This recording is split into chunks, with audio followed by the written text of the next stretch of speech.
नमस्कार दोस्तों, स्वागत है सभी का मेरे YouTube चैनल पे।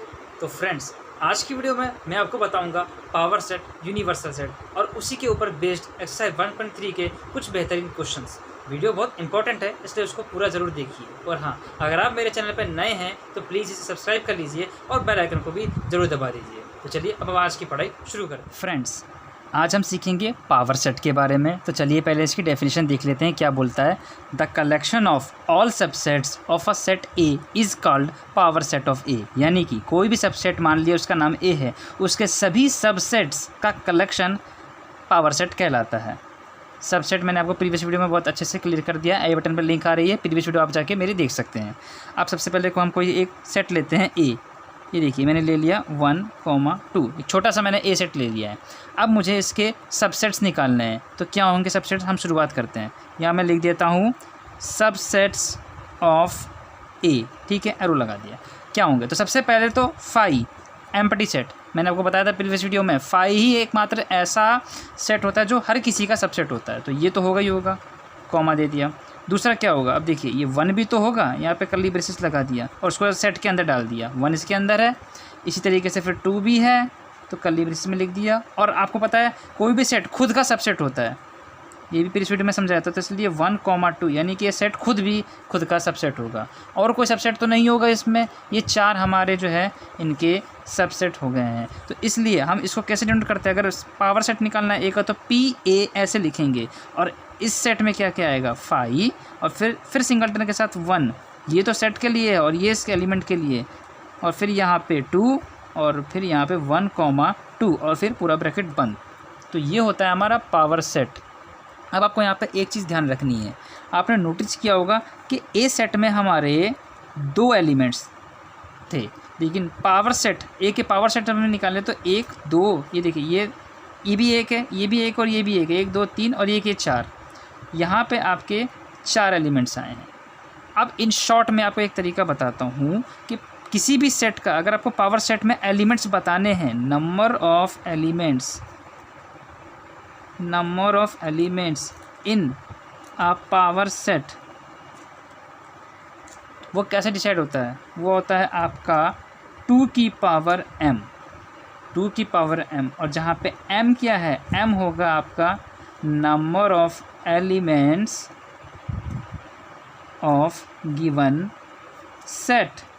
यानी जिसका पावर सेट निकालना है उस सेट में जितने एलिमेंट है वो m उसके नंबर हो गए। मतलब इसमें 2 एलिमेंट्स थे, इस सेट में 2 एलिमेंट्स थे, तो इसके पावर सेट में कितने एलिमेंट्स होंगे, 2 की पावर कितनी है, m, यहाँ पे 2 है, ये देखिए इधर, तो 2 की पावर 2 इज़ इक्वल टू 4, यानी कि यही 4। ठीक है, तो ये था एक जनरल कॉन्सेप्ट कि अगर आपको सीधा सीधा नंबर पूछ पड़े तो आप इस फॉर्मूले के अकॉर्डिंग बता देंगे, अदरवाइज पावर सेट को हम ऐसे डिफाइन करते हैं। अब हम समझ लेते हैं यूनिवर्सल सेट क्या चीज़ है।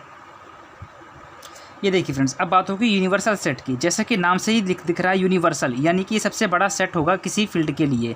अब मान लेते हैं हमने कोई एक सेट लिया, ये क्या है, जेड फॉर इंटीजर्स। हमने इंटीजर्स का सेट लिया, हम इसके लिए जानना चाहते हैं इसके लिए यूनिवर्सल सेट क्या हो सकता है। तो यूनिवर्सल सेट का मतलब ये है कि उसके अंदर ही ये होना चाहिए, तभी यूनिवर्सल सेट उससे बड़ा होगा ना। तो कैसे होगा, इंटीजर्स है, इंटीजर्स क्या रेशनल्स के अंदर नहीं आते, क्योंकि रेशनल्स जो हैं, इंटीजर भी तो रेशनल्स होते हैं, तो इसके अंदर तो आएंगे ही आएंगे। तो ये हमारा यूनिवर्सल सेट इसके लिए हो सकता है। या फिर ये भी हो सकता है, अब आर से क्या मतलब है, हमारा रियल नंबर आप जानते हैं, वो तो सबसे बड़ी फील्ड होती है, सबसे बड़े नंबर्स होते हैं, उन्हीं के अंदर सारे नंबर्स आते हैं। तो रियल नंबर्स के अंदर इंटीजर्स भी आते हैं, तो इसका यूनिवर्सल सेट ये भी होता है और ये भी होता है। ठीक है, और अगर आप बात करें इन जनरल जो है ह्यूमन पॉपुलेशन के टर्म्स में, तो ह्यूमन पॉपुलेशन के लिए यूनिवर्सल सेट क्या होगा आपका, all the peoples in the world, यानी वर्ल्ड में, दुनिया में जितने भी लोग रहते हैं वो यूनिवर्सल सेट हो गए उसके लिए। और इसको आप हमेशा यू से, कैपिटल यू से डिनोट करते हैं, इस बात को आपका अच्छे से ध्यान रहे। तो आई होप, मैं समझता हूँ आप पावर सेट और यूनिवर्सल सेट दोनों की डेफिनेशन और एक्सप्लेनेशन बहुत अच्छे से समझ गए हैं। अब हम बढ़ते हैं एक्सरसाइज 1.3 की ओर। ये देखिए फ्रेंड्स, एक्सरसाइज 1.3 का मैंने फर्स्ट क्वेश्चन आपको ओरली करा देता हूँ, बुक में बहुत ही सिंपल है। Make correct statements by filling in the symbols subset और दिस इन ब्लैंक स्पेसेस। मतलब आपको सही भरना है, सबसेट है या सबसेट नहीं है। ठीक है, फर्स्ट क्वेश्चन देखते हैं। देखिए 2, 3, 4 और यहाँ पे 1, 2, 3, 4, 5। बताइए सबसेट का आएगा या नॉट का आएगा। 2 भी है, 3 भी है, 4 भी है, तो बिल्कुल ये करेक्ट है, सबसेट है। इस तरीके से ये देख लीजिए। ए बी सी, या देखिए यहाँ पर तो ए है ही नहीं, तो पहले ही ये सबसेट क्रॉस हो गया है।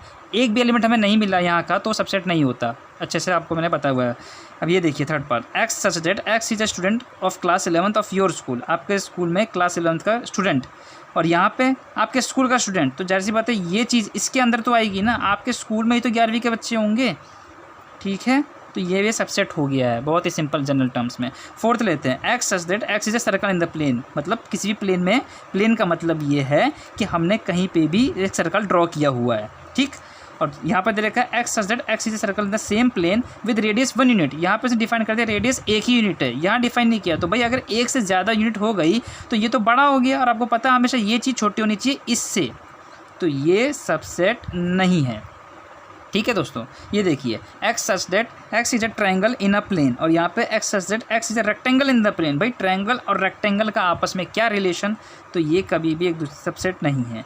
ऐसे ही अब छठा पार्ट देखिए, X such that X is an equilateral triangle in the plane, equilateral पता ना आपको, तीनों साइड्स बराबर होती हैं, और यहाँ पे कोई भी ट्रायंगल, तो भाई कोई भी ट्रायंगल के अंदर इक्विलेटरल तो आपको मिलेंगे, तो ये सबसेट हो गया। इस तरीके से ये देखिए इवन नेचुरल नंबर और ये इंटीजर, भाई इंटीजर के अंदर ही तो इवन नेचुरल नंबर होते हैं, तो ये भी सबसेट हो गया। ये बहुत ही ईजी क्वेश्चन था। अब हम बढ़ते हैं क्वेश्चन नंबर 2 की ओर।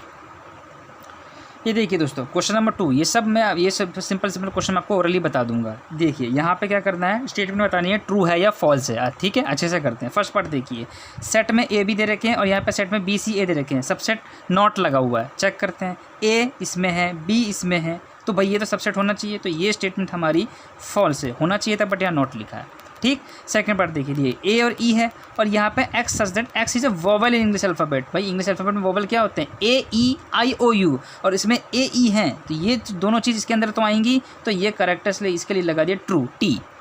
ये देखिए 1 2 3 क्या सबसेट है 1 3 5 का, 1 भी है इसमें, 2 तो नहीं है, तो ये हो गया हमारा सीधा सीधा फॉल्स। फोर्थ पार्ट देखिए, ये ए क्या सबसेट है इसका, ए है, बिल्कुल जी सबसेट है, ट्रू। फिफ्थ पार्ट देखिए, ए बिलोंग्स टू, अब यहाँ पे बच्चे कंफ्यूज करते हैं, आप देखते हैं इसके अंदर ए तो है, तो ये चीज़ तो ट्रू होनी चाहिए, लेकिन ये गलत है।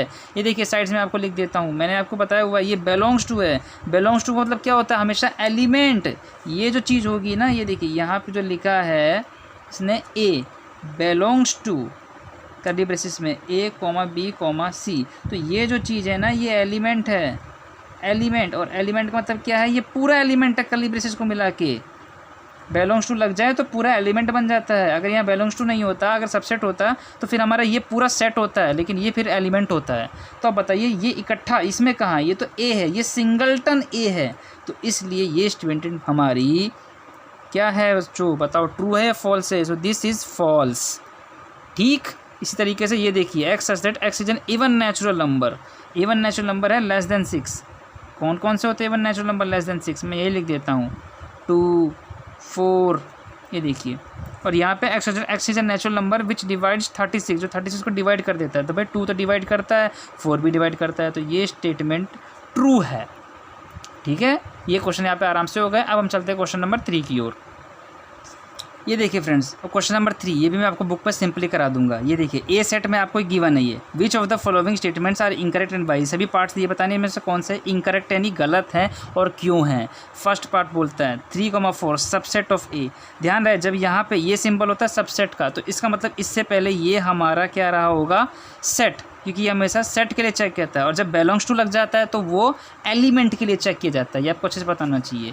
बिलोंग्स टू लग गया तो ये एलिमेंट है, और अगर यहाँ सबसेट हो जाता है तो फिर इससे जो पीछे होता है पहले होता है वो हमारा क्या होता, सेट होता, ठीक। अब देखिए ये हमारा सेट है, तो इसके अंदर एलिमेंट है, ये चेक करने हैं इसमें ए में है या नहीं। 3 कहाँ है, क्योंकि ये फिर जो आ गया है ये पूरा सेट है 3,4 कर्ली ब्रेसिस के अंदर का, सिंगलटन ये है पूरा, तो ये पूरा है ना, 3 अकेला नहीं है, ना ही 4 अकेला है, तो ये हमारी इनकरेक्ट है, इसलिए आई लगा दिया, ठीक है फ्रेंड्स। सेकंड पार्ट देखिए 3,4, अब ये एलिमेंट की बात कर रहा है, किसकी बात कर रहा है, एलिमेंट की, तो ये पूरा एलिमेंट हो गया ये कर्ली ब्रेसिस का 3,4, और कर्ली ब्रेसिस के साथ 3,4 ये पूरा एलिमेंट इसमें मौजूद है, इसलिए ये तो ट्रू है, करेक्ट है, तो करेक्ट के लिए सी लिख दिया। थर्ड पार्ट में देखिए, बताना है आपका कि ये सबसेट है या नहीं है, ठीक है, सबसेट है या नहीं है। सबसेट मतलब ये पूरा सेट इसने लिया है, ये पूरा सेट इसने लिया है, तो ये आपने देखा ना कि ये सेट के अंदर बात कर रहा है 3,4 की, और ये सबसेट पूछ रहा है, तो बिल्कुल जी इस सेट के अंदर ये 3,4 का है, तो इसलिए ये बिल्कुल करेक्ट है। अगर ये बिलोंग्स टू होता ना यहाँ पर तो फिर ये गलत हो जाता। ठीक है, फोर्थ पार्ट देख लेते हैं। 1 बिलोंग करता है ए को, 1 बिल्कुल जी ए में बिलोंग करता है, करेक्ट है। ये देखिए क्या 1 ए का सबसेट है। अब यहाँ ये गलत है ना, क्योंकि सबसेट बोल रहा तो इससे पीछे से इसका मतलब सेट रहा होगा, तो सेट रहा होगा तो कर्ली ब्रेसेस कहाँ गए, कर्ली ब्रेसेस लगाते हैं, तो ये तो वैसे ही इनकरेक्ट हो गया है। सिक्स्थ पार्ट देखिए, ये सबसेट का निशान है, यानी ये सेट रहे होंगे। 1 2 5 क्या ए के अंदर है, 1 2 और ये 5 बिल्कुल है जी, करेक्ट है। ये देखिए सेवंथ पार्ट, 1 2 5 क्या ए को बिलोंग करता है, 1 2 और ये 5। ध्यान से देखिएगा, क्या ए को बिलोंग करता है, नहीं करता है, बिलोंग्स टू पूछ रहा है ये आपका। 1 इस ए को बिलोंग करता है, लेकिन देखिए आप ध्यान से देखिए, जब यहाँ पे बात होती है ना तो ये पूरा इकट्ठा एलिमेंट की बात होती है। ये एलिमेंट है तो ये 3 एलिमेंट नहीं, ये पूरा एक एलिमेंट है। अब बताइए एक एलिमेंट के अंदर 1 2 5 कहाँ है, ये अलग एलिमेंट है, ये अलग एलिमेंट है, ये अलग एलिमेंट है, ये पूरा एक एलिमेंट है, इसलिए ये इनकरेक्ट हो गया। इस बात का बहुत अच्छे से ध्यान रखें आप। इस तरह ये देखिए 1 2 3 सबसेट पूछ रहा है, ये क्या सबसेट है या नहीं, तो इधर 1 भी है, 2 भी है, 3 नहीं है, क्योंकि ये तो 3 तो कर्ली ब्रेसेस के अंदर है भाई। 3 ये एलिमेंट न होना चाहिए, यहाँ पे 3 एलिमेंट नहीं है, 3 4 इकट्ठे कर्ली ब्रेसेस के साथ एलिमेंट हैं, तो इसलिए ये इनकरेक्ट हो गया। 5 ए को बिलोंग करता है। अब देखिए एक दो चीज़ें हैं, या तो 5 ए को बिलोंग करता है और एक ए का सबसेट है। मैंने बताया 5 किसी भी सेट का सबसेट होता है, तो ये तो करेक्ट है, लेकिन 5 इसके अंदर थोड़ी ना है, बिलोंग्स टू एलिमेंट थोड़ी ना है, तो ये इनकरेक्ट है। इससे आप अंदाज़ा लगा पा रहे हैं। ऐसे ये देख लीजिए क्या 5 सबसेट है ए का। अब ये देखिए 5 के आगे ना ये इधर कर्ली ब्रेसेस कभी नहीं लगाते, 5 हमेशा अकेला आता है, यही एकमात्र ऐसी चीज़ है, तो ये चीज़ इनकरेक्ट हो गई है। तो आई होप यहाँ तक आपको बहुत अच्छे से समझ आया है। वीडियो बहुत लंबी हो जाएगी, इसलिए मैं बाकी क्वेश्चंस अपनी नेक्स्ट वीडियो में कराऊंगा। तो वीडियो बहुत अच्छी लगे तो इसके लिए एक लाइक तो जरूर बनता है। मेहनत से वीडियो बनी, लाइक कर दीजिए, इस वीडियो को ज़्यादा लोगों के साथ शेयर जरूर कीजिए। और हाँ, मेरे चैनल पर नए आए हैं तो प्लीज़ इसे सब्सक्राइब कर लें और बेल आइकन को भी जरूर दबा दें, जिससे फ्यूचर में आने वाली मेरी वीडियो की नोटिफिकेशन आपके फ़ोन में सबसे पहले पहुँचे। किया वो कृपया करके सब्सक्राइब कर लें मेरी वीडियो पे। मेरे चैनल पर हमेशा एजुकेशनल वीडियोज़ आती रहती हैं। आज के लिए इतना ही, good bye, take care and bye bye.